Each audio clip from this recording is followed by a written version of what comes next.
marco jurídico.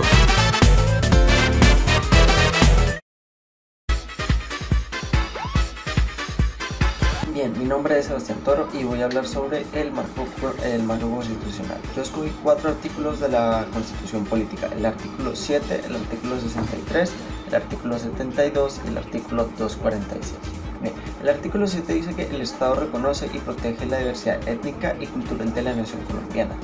Es un poco curioso este artículo de la Constitución que reconoce la diversidad étnica. Puede que se les proteja, pero por lo general han habido grupos indígenas que luchan y protestan porque se las reconozca por lo que son y se les den unos derechos dignos, de verdad. El artículo 63 dice: se ratifica la protección a la propiedad de las tierras comunales de grupos étnicos y las tierras de resguardo, pues son excluidas del comercio al ser inalienables, inembargables e inescriptibles. Creo que este es el más violado, por decirlo de algún modo, por lo que, debido a lo que más pelean a algunos grupos indígenas, es por problemas de territorio. Fracciones de tierra que les han pertenecido desde hace muchos años, y el gobierno autoriza construcciones o proyectos de vivienda o sino parques y así. El artículo 72 dice: el patrimonio cultural de la nación tiene la protección del Estado. El patrimonio arqueológico y otros bienes culturales que conforman la identidad nacional pertenecen a la nación y son inalienables, inembargables e inescriptibles. La ley establecerá los mecanismos para que se encuentren en manos de particulares y reglamentará los derechos especiales que puedan tener los grupos étnicos asentados en territorios de riqueza arqueológica. Este, por otro lado, es un poco contradictorio con lo que dije anteriormente. Lo voy a explicar por un ejemplo. Digamos que el gobierno autoriza la construcción de un nuevo parque recreativo, un museo, etc. en un territorio.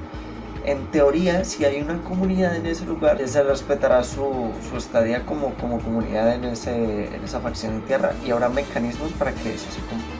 El artículo 246 dice: las autoridades de los pueblos indígenas podrán ejercer funciones jurisdiccionales dentro de su ámbito territorial, de conformidad con sus propias normas y procedimientos, siempre que no sean contrarios a la Constitución y leyes de la República. Me parece muy bueno el hecho de que los líderes o los jefes de cada comunidad puedan ejercer sus propias normas siempre y cuando no sean contrarios a la Constitución. Así, los grupos pueden seguir con su cultura milenial sin ningún problema o impedimento legal. Es Caterina Velázquez, soy del grado 11A y el día de hoy voy a hablar acerca del marco legal de la comunidad muisca.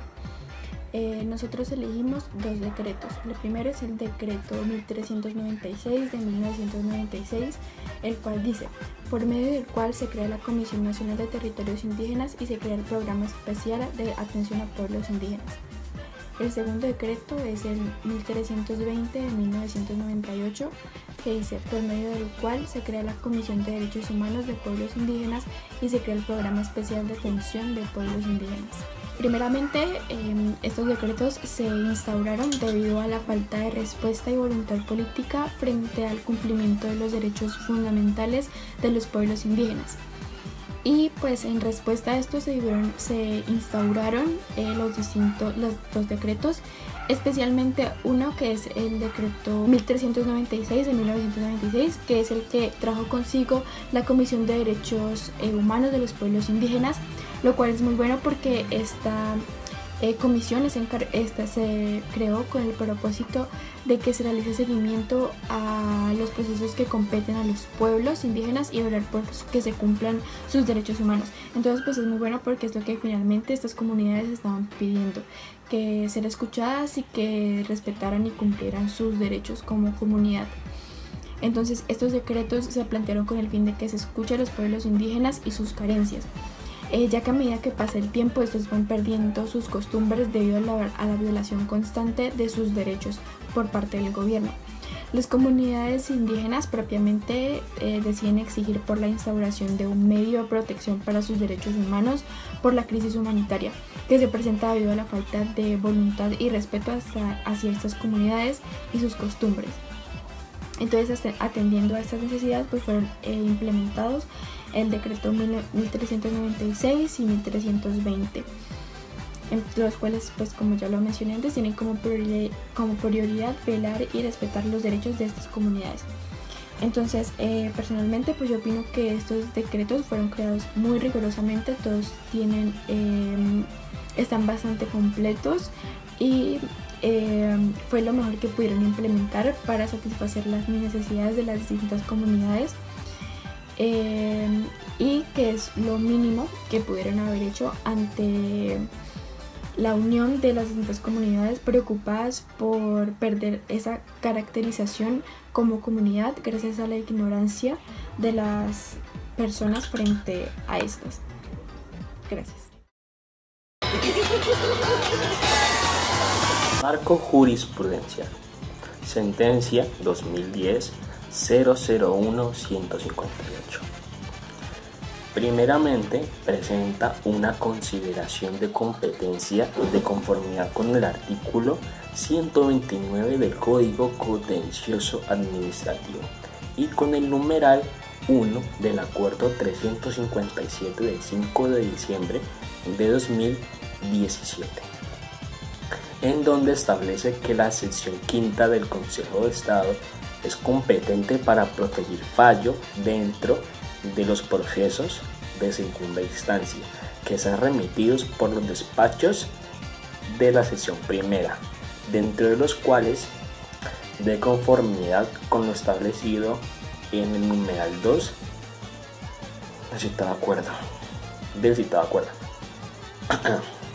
En segundo, un problema jurídico en el que le corresponde a la sala determinar si, de conformidad con los argumentos de la impugnación, se revoca, modifica o confirma la sentencia de primera instancia, para lo cual se deberán resolver los siguientes problemas jurídicos. Es obligatorio dentro del trámite de adopción de la contribución por valorización que se dé participación y solicite autorización previa a los destinatarios del cobro. El acuerdo demandado vulneró los principios de equidad, eficiencia y progresividad con la adopción del cobro por valorización en el caso concreto. En tercero, las razones jurídicas de la decisión que subyacen el caso concreto, en las que por razones de orden metodológico abordará los siguientes ejes temáticos, tal como la existencia de un procedimiento de participación y autorización previa obligatoria dentro del trámite para la adopción de la contribución de valorización y los principios de equidad, eficiencia y progresividad en materia tributaria. Y por cuarto y último, la existencia de un procedimiento de participación y autorización obligatoria dentro del trámite para la adopción de la contribución de la valorización, en la que la parte apelante alega que el acto administrativo demandado fue expedido con violación del debido proceso, ya que para la adopción del cobro de valorización no se tuvo en cuenta a todos los propietarios del barrio Los Almendros, quienes debieron ser consultados de manera obligatoria. En el caso de la contribución por valorización, el sujeto activo será el ente que realizará la obra bajo dicho sistema de financiación. Entre tanto, el sujeto pasivo serán aquellas personas titulares de derechos reales sobre bienes inmuebles que se encuentren en el área de influencia del proyecto y por tanto se beneficien del mismo. Además, el hecho generador de la valorización lo constituye la realización de una obra que beneficiaría a los predios ubicados en su área de influencia y que por tanto aumentarán su valor en el mercado inmobiliario.